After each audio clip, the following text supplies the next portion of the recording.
Imagine this, a decision is made at work. It's a significant decision, one that could change the direction of your project or even your entire department. It directly impacts your team, your daily tasks, and your overall goals. Yet you only hear about it through the grapevine. No one consulted you, no one thought to include you in the discussion. No one asked for your input, your perspective, or your expertise.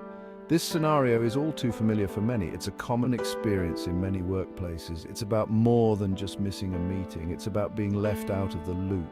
It's about feeling invisible, unheard, and excluded from important conversations. We've all felt left out at some point in our lives, whether at work or in our personal lives. It's a deeply human experience, one that resonates with everyone. But when it becomes a pattern, when it happens repeatedly, it's time to pay attention and take action. Recognizing the signs of exclusion is the first step to addressing it. It's crucial to create an inclusive environment where everyone feels valued and heard. Exclusion can be subtle. It's not always about being outright ignored. It can show up in sneaky ways. One minute you're in the loop, the next you're out. You might notice information is being withheld. You're not invited to key meetings. Decisions are made without your knowledge. People dismiss your ideas. They don't seek your perspective. Your contributions are overlooked. These are all red flags. They signal that you might be excluded. Exclusion often stems from a place of fear.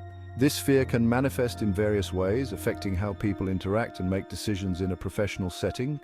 It might be fear of conflict. When disagreements arise, some individuals may choose to exclude others to avoid confrontation and maintain a semblance of peace. It could be fear of making a wrong decision. The pressure to always be right can lead to excluding those who might challenge or question one's choices.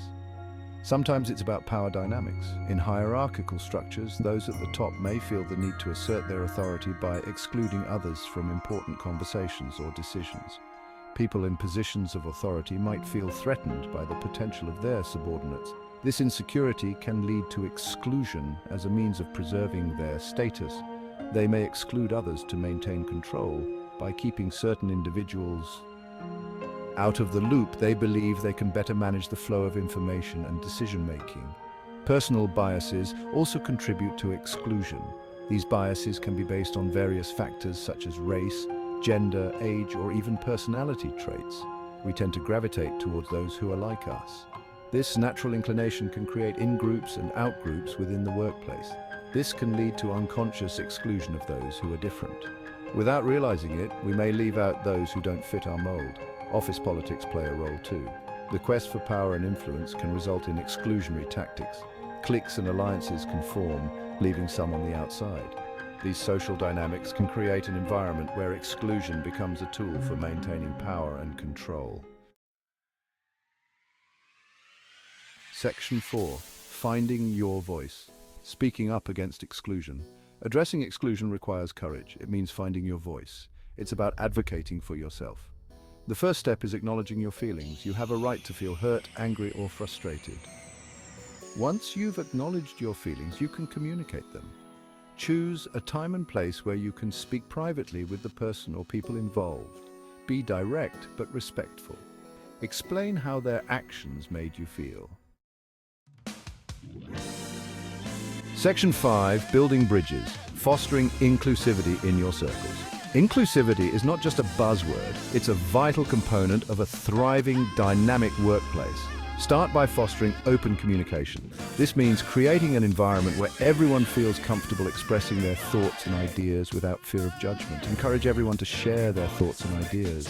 Make it a point to actively listen and validate their contributions. Create a safe space for vulnerability. This involves being open about your own experiences and encouraging others to do the same. Make sure everyone feels heard and respected. Lead by example by showing empathy and understanding in every interaction.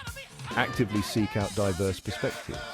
Challenge your own biases, we all have them, and recognizing them is crucial for personal and professional growth. Recognizing them is the first step to overcoming them.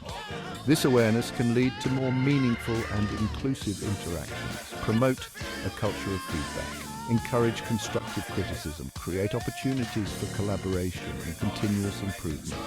Remember, inclusion is an ongoing process. It requires constant effort and commitment from everyone involved. By fostering inclusivity, we build stronger, more resilient teams.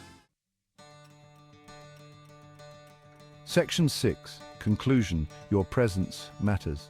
Being excluded can be hurtful and isolating. It's important to remember that your voice matters.